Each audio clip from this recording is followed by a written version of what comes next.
Greetings Commanders, this is KreeKree here bringing you another ship build. So today's build is going to be a laser mining Type 9 Heavy. Now this is a build that I have used and I have permission from one of my viewers who is also a Twitch streamer, Bluesmok.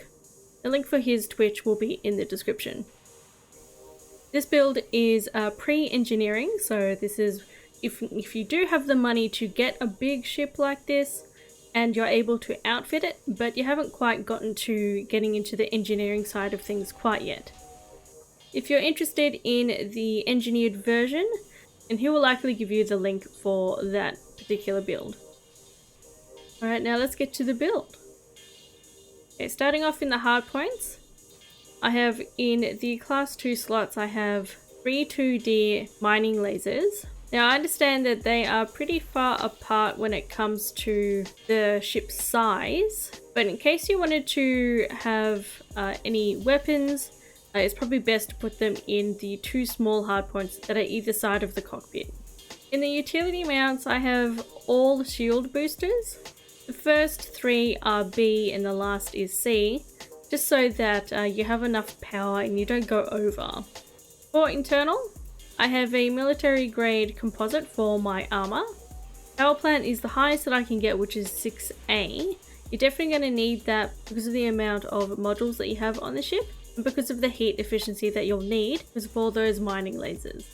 Now for the thrusters, I've gone with 7A. You don't necessarily need to go with 7A, but I feel it's probably a bit easier to maneuver the ship because it is such a huge and very heavy ship. With the frame shift drive, I've gone with 6A.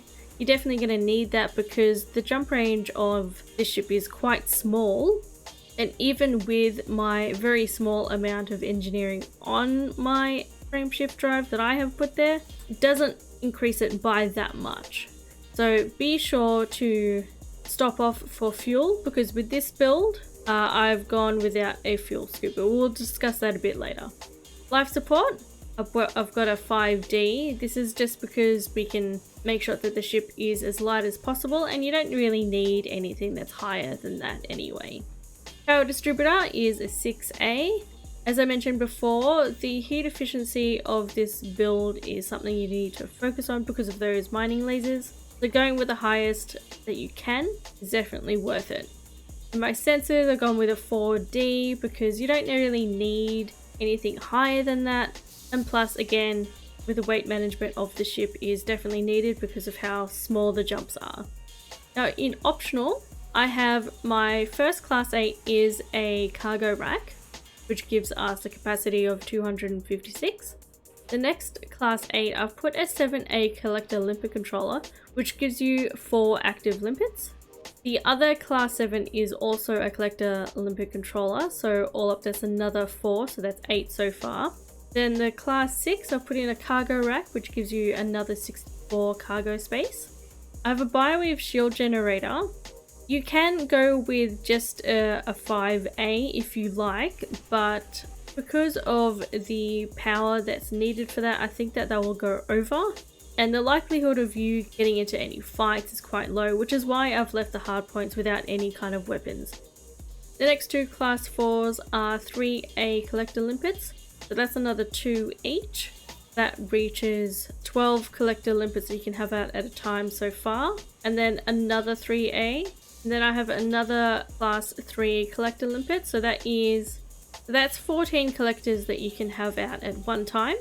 And then of course I have a prospect limpet controller, so that way with this 3A you're actually able to have 2 prospectors out at a time, so that way you can prospect a lot faster. That way you can find the asteroids that are worth mining far more quickly. For the class 2 slot I have a 2A refinery, that way you have 6 bins on top of the cargo that you already have in this build. And then of course the detail surface scanner in the class 1, which is definitely needed so that way you can scan the rings of the planets and look for those hotspots. As I've mentioned before, because this build does not have a fuel scoop, you'll definitely need to take the time to go to stations to fuel up. Otherwise, what you could do is that if you didn't want to do that, then you could swap out one of these class 4 collect Olympic controllers and put in for a fuel scoop, which isn't going to fuel up your ship very quickly, but it will reduce the need for you to go off and fuel at a station. I'm going to quickly go over the fire groups. I've put all the collect Olympic controllers on my primary.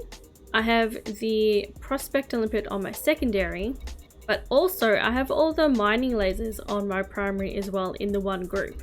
This is so that while I'm mining, any collect Olympics that die can just be brought out straight away without having to switch any groups over. I then have my detail surface scanner on my primary in the next group, with the discovery scanner as my secondary. And as for the data link and composition scanners, I have them in a separate group, just as, you know, primary and secondary.